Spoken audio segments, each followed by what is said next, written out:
nous avons choisi de travailler avec des variétés anciennes de blé, des variétés population, parce que c'était cohérent par rapport au fait qu'on transformait ces blés en pain. Du coup, on n'avait pas une attente de rendement en fait, exceptionnelle, comme on valorise beaucoup. Notre premier besoin, c'était d'intervenir assez peu sur les blés, parce que déjà en agriculture bio, on n'aime pas trop intervenir sur le blé. Et ensuite, comme on fait aussi le pain, on n'a pas beaucoup de temps à ça. Du coup, les variétés anciennes, c'était ce qu'il y avait de mieux. Il y a d'autres raisons aussi, c'est que les variétés anciennes n'ont pas été sélectionnées pour avoir des gros gluten, et nous, on aimait cette éthique de garder des aliments plus sains pour nos clients et pour nous. Les variétés anciennes, elles n'ont pas été sélectionnées pour avoir des gluten, des blés à des farines adaptées à l'industrialisation du pain. Et du coup, dans l'industrie du pain, il faut des gluten une pâte qui soit élastique et qu'on puisse travailler un peu comme on veut. Et du coup, même dans les baguettes que vous achetez au supermarché, il y a écrit qu'ils rajoutent du gluten, quoi. Et du coup, il faut des variétés de blé avec des gros gluten, avec beaucoup de protéines, pour que le pain il gonfle, qu'il soit élastique, sauf que ça fait du coup des protéines, des molécules de gluten qu'on ne peut plus assimiler, nous. Et dans les variétés anciennes de blé, en quantité, il y a plus de gluten, mais ce sont des petites chaînes, parce que du coup, c'est des grandes chaînes en escargot, que le levain déjà prédigère. Donc déjà, le pain au levain, c'est déjà meilleur pour la santé. Et ensuite, le fait qu'il soit plus petit, on arrive plus facilement à digérer la molécule. Après, on a aussi une biodiversité cultivée qui est assez intéressante, c'est-à-dire que nous, on cultive des variétés anciennes de blé.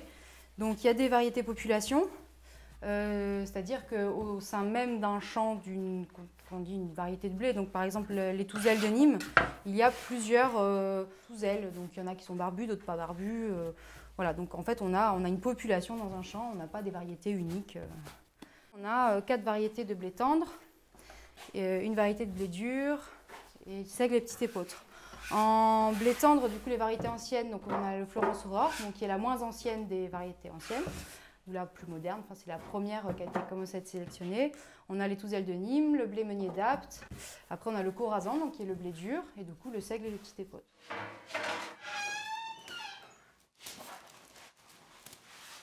Alors pour associer culture et élevage, donc on a un éleveur voisin de chèvres et brebis qui vient faire pâturer ses brebis en hiver sur les blés qui ont déjà bien levé. Enfin bien levé, ils sont en stade gazon, quoi.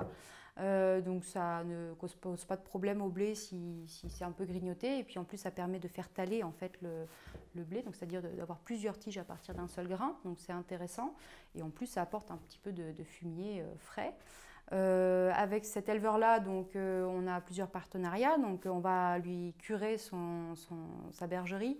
Donc, on récupère le fumier 2 fois par an. Ensuite, on lui vend notre foin et une partie de la paille aussi, parce que nos variétés anciennes de blé sont beaucoup plus hautes.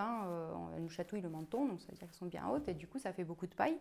Et donc, on valorise cette paille, entre autres, avec les éleveurs. Et avec l'élevage, on a aussi on va importer du fumier de cheval pour pouvoir fumer un peu les champs, apporter de l'engrais au sol, de la matière organique au sol.